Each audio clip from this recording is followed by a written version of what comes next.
नमस्कार, मैं हूँ चरण सिंह राजपूत और आप देख रहे हैं fight for right. Sahara India के साथ ही जितनी ठगी कंपनियां हैं उनके खिलाफ प्रोटेस्ट हुआ जंतर मंतर दिल्ली पर 31 जुलाई को, और बड़ी गैदरिंग वहां पर देखने को मिली। उस प्रोटेस्ट के बारे में, आगे की रणनीति के बारे में, निवेशकों की पीड़ा के बारे में, और जो सारा रिबन पोर्टल लॉन्च किया गया, अमित शाह ने लॉन्च किया, इन सब बातों को लेकर हम बात करेंगे ठगी पीड़ित जमाकर्ता परिवार के राष्ट्रीय महासचिव रमेश सिंह जी से। रमेश सिंह जी, आपका बहुत बहुत स्वागत है कार्यक्रम में। धन्यवाद राजपूत सर, और आपको लाख लाख धन्यवाद और कोट कोट प्रणाम सर। रमेश जी, चीज पहला देखा है जी हिंदुस्तान में, पहले आप ऐसे व्यक्ति हैं जिनको विशेष करके मैं सम्मान भी देता हूं, और हमारे अभियान में आपका देखा जाए मिशन भुगतान भारत यात्रा या संपूर्ण कंपनियों के भुगतान को लेकर के जिस तरह आप लगातार हम लोगों के साथ कंधे से कंधा मिला के अभियान को गति दे रहे हैं, इसके लिए मैं सर आपको प्रणाम कर रहा हूं। जी, पहला ही प्रश्न है मेरा आपसे कि 31 जुलाई के जो कार्यक्रम रहा आपका, क्या उपलब्धियां रही उसकी?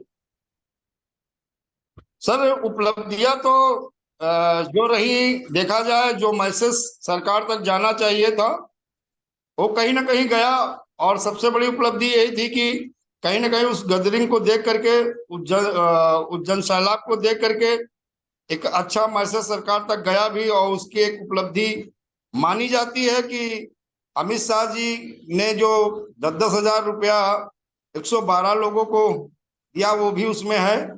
और साथ में देखा जाए सारे संगठन जो एकजुट होकर एक मंच पे आए थे, और क्योंकि जब एक परिवार होता है तो सब परिवार में भी ऐसा होता है कि चार लोग होते हैं, मत अलग अलग हो सकता है, लेकिन हम सारे लोगों का लक्ष्य एक ही है, उद्देश्य एक ही है।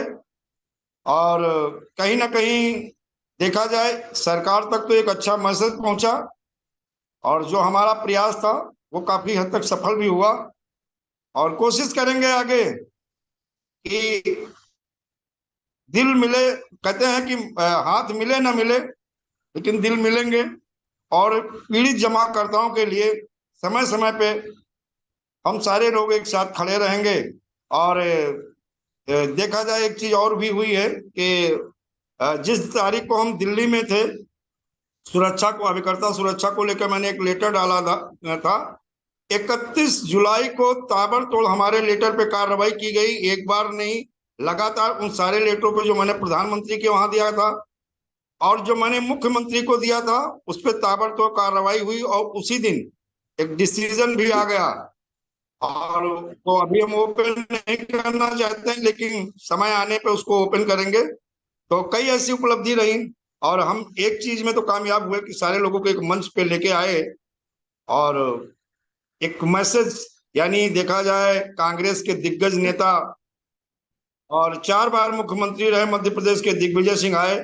लेकिन मैं अक्सर एक कहता था, मैंने मदन लाल आजाद जी से भी कहा था, अन्य लोगों से भी कहा था कि सर ये राजनीतिक नेता हैं और ये आश्वासन दे सकते हैं, लेकिन जब संपूर्ण कंपनियों का, चाहे सहारा हो, पीएसएल इंडिया हो, साई प्रकाश, साई प्रसाद, Shri Ram, Kalpataru, Kalpavat, Kalpa Varsha, Apeshwar, Kheteshwar, Jyoteshwar, Dhokeshwar, bike board, hello taxi, Radha Madhav, Vishwamitra, science city, जब सारी कंपनियों के पीड़ित कार्यकर्ता जमाकर्ता वहां उपस्थित थे और देखा जाए एकजुट होकर के पहुंचे थे, और ये बात माननीय दिग्विजय जी से भी बताई गई थी, और उन 2 कानूनों को लेकर उन्होंने एक आश्वासन दिया था और उन्होंने एक वादा भी किया था कि जहां जहां जिन जिन राज्यों में मेरी सरकार है वहां पे व्हाट्सएप 2019 पीआईडी एक्ट की अनुपालना सुनिश्चित होगी, और इन कंपनियों की जो भी चल अचल संपत्ति है उसे फ्रीज करके, सेल आउट करके हम इन्हीं कानूनों के तहत भुगतान करवाएंगे। उन्होंने ऐसा वादा किया था। लेकिन अभी उस पर देखा जाए, सहारा को तो उन्होंने एक लेटर लिख दिया है, लेकिन अन्य कंपनियों के लिए अभी उनकी तरफ से कोई ऐसा हम लोगों के लिए या इन अन्य कंपनियों के लिए कोई अभी ना ऐसा कोई लेटर लिखा गया है, ना ऐसे अभी कोई संकेत मिल रहे हैं। रमेश जी, आप दिल्ली में मिलने की बात कर रहे थे, इसमें कहीं से दो राय नहीं। 31 जुलाई को सारे संगठन जो एक मंच पर थे, लेकिन 31 जुलाई के बाद में फिर से अभयदेव शुक्ल और जो मदन लाल आजाद के बीच में जो वायरल हुए वीडियो ऑडियो वगैरह जिस तरह का मामला था, इसके बारे में क्या कहेंगे? सर, अब इसमें देखो, एक चीज तो तय है, दिल मिले, हाथ मिले, गले मिले, ये सब मिले, लेकिन वास्तविकता देखा जाए कि निस्वार्थ भाव से शायद नहीं मिले थे। यहाँ पे स्वार्थ, वो वैसे मानव प्रवृत्ति है सर, और ये कहा भी गया है कि परस्पर संसार में कोई ऐसा व्यक्ति अगर स्वार्थ ना हो तो शायद मित्रता भी नहीं होती है, स्वार्थ के परस्पर ही मित्रता होती है। लेकिन ये अपने अपने इनके एजेंडे हैं, और कहीं ना कहीं एक अहम होता है सर, वो अहम आज भी टकरा रहा है। और हम तो एक ही चीज कहेंगे, सारे अहम जो टकरा रहे हैं इन्हें एक किनारे करके केवल हमें एक चीज का ध्यान रखना कि हर कंपनी के पीड़ित जमाकर्ताओं के भुगतान को लेके हमें सारे अहम एक किनारे करके केवल यही लड़ाई लड़नी चाहिए। और हमने अपना मानना था, एक सुझाव आपका भी था और मैं भी चाहता था कि एक संयुक्त मोर्चा ऐसा बन जाए जिसमें जैसे कोर कमेटी होती है, सारे संगठन के लोग हों, कोई निर्णय लिया जाए तो सारे लोग एक मत होकर के एक साथ खड़े हो जाएं, और जो समस्या है इसका समाधान शायद जल्दी हो सकता है। अगर इसी तरह से हम लोग अलग अलग लड़ते रहे अपने, तो हमें तो लगता है, कभी कभी ऐसा लगता है कि सर हर आदमी, हर संगठन कहीं ना कहीं स्वार्थी दिख रहा है सर, और हमें वो चीजें नहीं दिख रही जो समस्याओं का समाधान। क्योंकि जिस तरह से एकजुट हुए थे, मुझे लग रहा था अब इस समस्या का समाधान शीघ्र होगा। मैं फिर एक बार यही कहूंगा, समस्त संगठनों को एक संदेश दूंगा कि अगर पीड़ित जमाकर्ताओं के लिए लड़ रहे हो तो एकजुट रहना चाहिए। और अगर आप लोगों का कोई बंद एजेंडा है, उस एजेंडे को तब तक आप एक किनारे कर दो, और जब भुगतान हो जाए तो अपना एजेंडा अपना चालू कर देना, कोई दिक्कत नहीं है। तो रवि और जी, हमें जी जी मेरा सर। मेरा भी सुझाव यही रहा है कि होता क्या है कि यदि किसी संगठन के तरह बैनर तले जो है कोई कार्यक्रम होता है, तो ये लोगों, जो दूसरे संगठन के लोग हैं, वो सोचते हैं कि भाई इस संगठन के बैनर तले कार्यक्रम हो रहा है, कुछ दंगा फसाद होगा, इनके मत्थे चढ़ा जाएगा, उपलब्धियां रहेंगी सारे लोगों के लिए रहेंगी, तो एक दिक्कत आती है। उसके लिए एक अच्छा जो है एक रास्ता ये है, जैसे किसान संगठन है, कई संगठन है, उन्होंने मिलकर एक किसान संयुक्त मोर्चा बना रखा है। ऐसे ही निवेशकों का कोई जो है संयुक्त निवेशक मोर्चा या और कोई संगठन किसी नाम से मोर्चा बन जाए, उसमें क्या होगा, सारे संगठन मिलकर उस मोर्चे के बैनर तले यदि बड़ा बड़ा बड़ा प्रोटेस्ट करेंगे तो किसी को कोई आपत्ति नहीं होगी, या किसी को ये नहीं लगेगा साहब हमारे बैनर तले खड़ा हो रहा है। जहां तक खर्चे की बात आएगी उसमें भी फिर जो है सारे लोग मिलजुल कर करेंगे। तो एक इस समय जो लड़ाई लड़ी जा रही है देश में निवेशकों की, मुझे लगता है कि एक मोर्चा बनना चाहिए, और मोर्चा जब बनेगा तो ये गिले शिकवे जो है अपने आप दूर हो जाएंगे। तो बिल्कुल सर, हाँ, बिल्कुल सही कह रहे हैं, ऐसा होना चाहिए। इससे जो है किसी को ये भी नहीं लगेगा कि हाँ हमारे बैनर के नीचे हो रहा। और इसके लिए एक प्रयास किया भी गया था, लेकिन सर वही अहम बार बार लोगों के सामने आ रहे हैं, और हम खुद ही समझ नहीं पा रहे हैं कि आखिर कैसे दूर किया जाए। लेकिन बल्कि सकारात्मक सोच के साथ हम प्रयास करते रहते हैं। लेकिन अगर ऐसा हो जाए तो मुझे लगता है कि ये पीड़ित जमाकर्ताओं के हित में होगा। अब वही चीज है, प्रयास कर रहे हैं, कोशिश कर रहे हैं, बात भी कर रहे हैं, लेकिन कहीं ना कहीं लोगों के अहम सब प्रथम पहले देखा जाए उनका अहम ही आ जाता है, और हर आदमी अपने आप को यही सोचता कि हम ही हम हैं। और मैंने एक चीज आपने बहुत बढ़िया कहा था, मैंने वो सुनी थी कि यही निवेशक हैं बड़े बड़े संगठनों को फर्श से अर्श तक पहुंचाया है, और बड़े बड़े संगठनों को अर्श से फर्श पे लाके गिरा दिया है। तो आने वाले समय में अगर इन लोगों ने अहम को नहीं त्यागा और यही अहम उनका बना रहा, तो हमें लगता है कि आने वाले समय में इसके दुष्परिणाम जैसे में संगठनों का हुआ है वही इनका भी होगा। अन्यथा अभी समय है, वक्त है। वाकई में अगर आप ईमानदार हो, मैं समस्त संगठनों की बात कर रहा हूं, और तो एकजुट एक संयुक्त मोर्चा ऐसा बनना चाहिए भुगतान के लिए। सारे संगठन एक हो, उस बैनर के तरह भी किया जा सकता है। लेकिन मुझे लगता है एक बहुत टेढ़ी खीर है, लेकिन फिर भी हम प्रयास रत हैं और प्रयास करेंगे। और उम्मीद कहीं बनती है, कभी कभी कहता है ना सर, कभी उम्मीद बनती है कि सब अच्छा हो रहा है, अच्छा होने वाला है, लेकिन फिर उसके बाद में थोड़ी देर के बाद में वही उम्मीद टूट जाती है।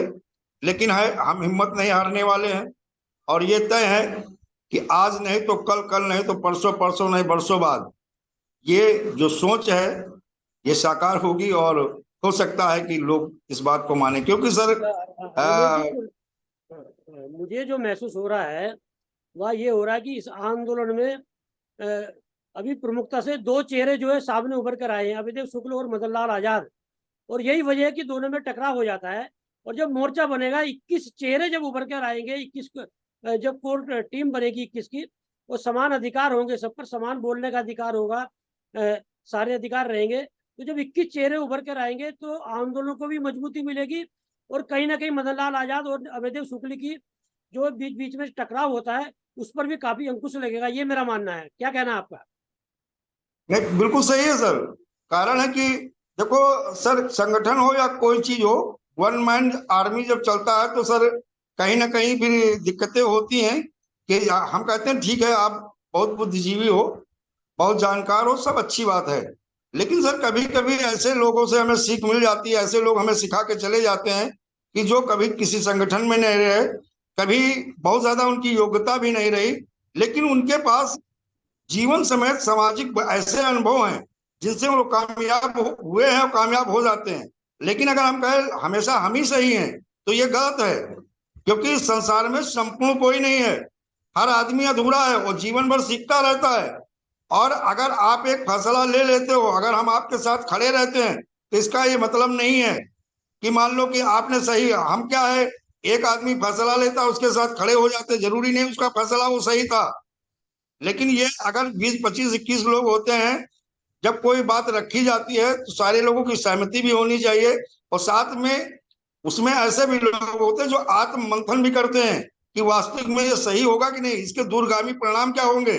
लेकिन यहाँ तो देखते हैं कि फैसला ऐसे ले लिया जाता है, ले लिया जाए, थोप दिया जाए, ऐसा बोला जा सकता है। तो ऐसे नहीं होना चाहिए ऐसा।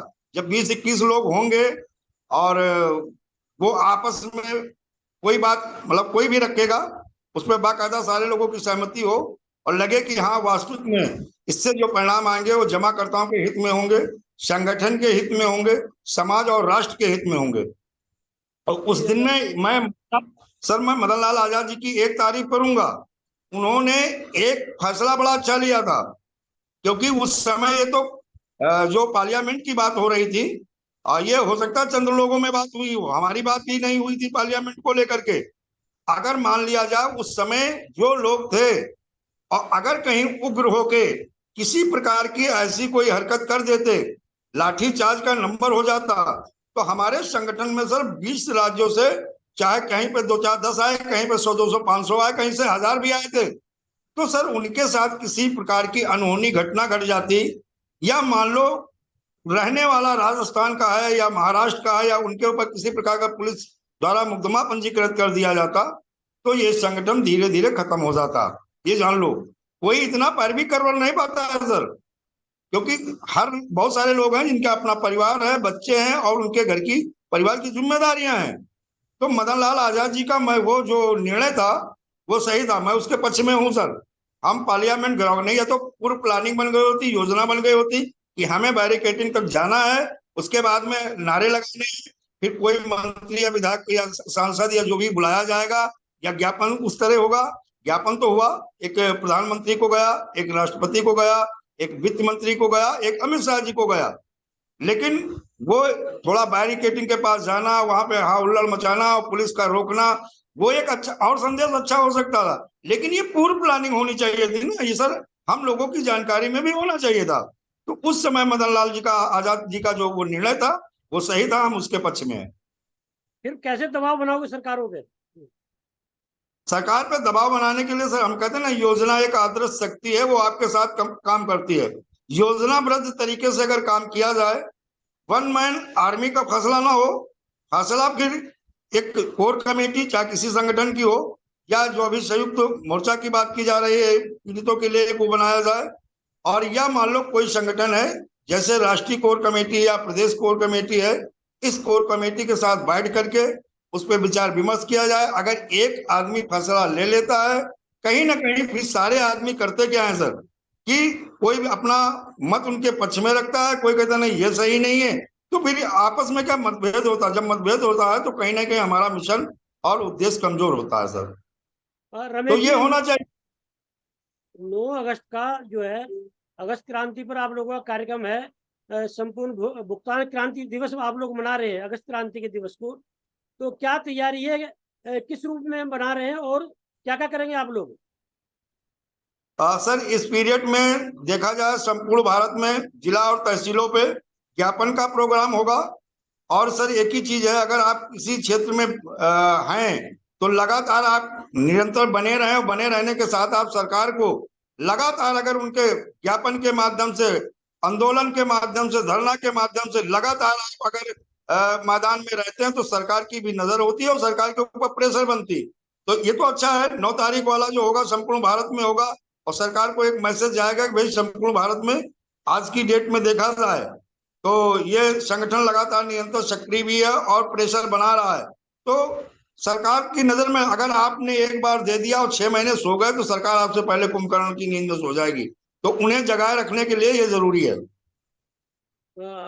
9 अगस्त का जो कार्यक्रम है आप लोगों का, वो तो है ही है, लेकिन और जो है सरकारों पर दबाव बनाने के लिए, भुगतान के लिए और क्या क्या रणनीति आप लोग तैयार कर रहे हैं? सर अब पहली तो रणनीति हमारी यही है सर कि जहां जहां राज्य के चुनाव सन 2023 में हो रहे हैं सर, वहां पे अपने संगठन को एक विराट रूप देंगे, लगातार वहां जागरूक रखेंगे। लगातार हमारे राष्ट्रीय संयोजक मदन लाल आजाद जी मध्य प्रदेश में लगातार बने रहेंगे और हमारे संगठन के राष्ट्रीय महासचिव से लेकर के अन्य पदाधिकारी प्रदेश लेवल के और जिला लेवल के ये सारे पदाधिकारी बने रहेंगे। और वहां पे एक प्रेशर लगातार सरकार के ऊपर डाला जाएगा कि आप वर्ष पीआईडी एक्ट के तहत की अनुपालना सुनिश्चित करके पीड़ित जमाकर्ताओं का भुगतान शुरू कर दो। अगर भुगतान शुरू नहीं करते हो तो जिस राज्य में जिस पार्टी की सरकार है इसके दुष्परिणाम उन्हें भोगने पड़ेंगे। और ये संपूर्ण पीड़ित जमाकर्ता और कार्यकर्ता उन राज्यों में, हम ये नहीं कहेंगे कि उनके खिलाफ मतदान करेंगे, लेकिन हमारा जो उद्देश्य है संपूर्ण चुनाव का बहिष्कार होगा। और अगर बहिष्कार होगा, मत परसेंटेज घटा, तो ये जान लो कि राजनीतिक पार्टी जो सत्ता में है, सत्ता पक्ष का नुकसान भी तय है। और अगर 3 राज्यों में सफल हो गए तो ये तय है आने वाले लोकसभा चुनाव के पहले हर कंपनी के पीड़ित जमाकर्ता को भुगतान करने के लिए सरकार बाध्य हो जाएगी, या ठोस योजना, ठोस कार्रवाई के लिए वो मजबूर हो जाएंगे। रमेश जी, अंत में निवेशकों से क्या कहना चाहेंगे? निवेशकों से यह कहेंगे कि ये वक्त, ये समय, ये अवसर जो है, और एक चीज है सर, अक्सर हम निवेशकों से एक ही बात बोलते हैं कि जब खुशी, अच्छे दिन आपके साथ हमेशा नहीं रहते हैं, उनका अंत हो जाता है, तो आपके बुरे दिन, आपकी समस्या का अंत का समय आ चुका है। सन 2023 और 24 में आपकी समस्या का अंत होगा, आप लोगों का भुगतान होगा। केवल हर निवेशक, हर कंपनी के पीड़ित जमाकर्ता से मैं केवल कर वृद्ध यही प्रार्थना करेंगे, आप मुझे कुछ मत दो, लेकिन एक मत, एकजुट, एक ही आवाज में साथ में खड़े हो जाओ कि पहले भुगतान फिर मतदान, अगर भुगतान नहीं मतदान नहीं। अगर इन लोगों ने, सारे लोगों से अनुरोध करेंगे, इन लोगों ने साथ दे दिया तो सरकार घुटने पे होगी और इनकी समस्या का अंत में होगा और सबका भुगतान होगा। रमेश जी, बहुत बहुत धन्यवाद आपका हमसे बात करने के लिए। नमस्कार। नमस्कार।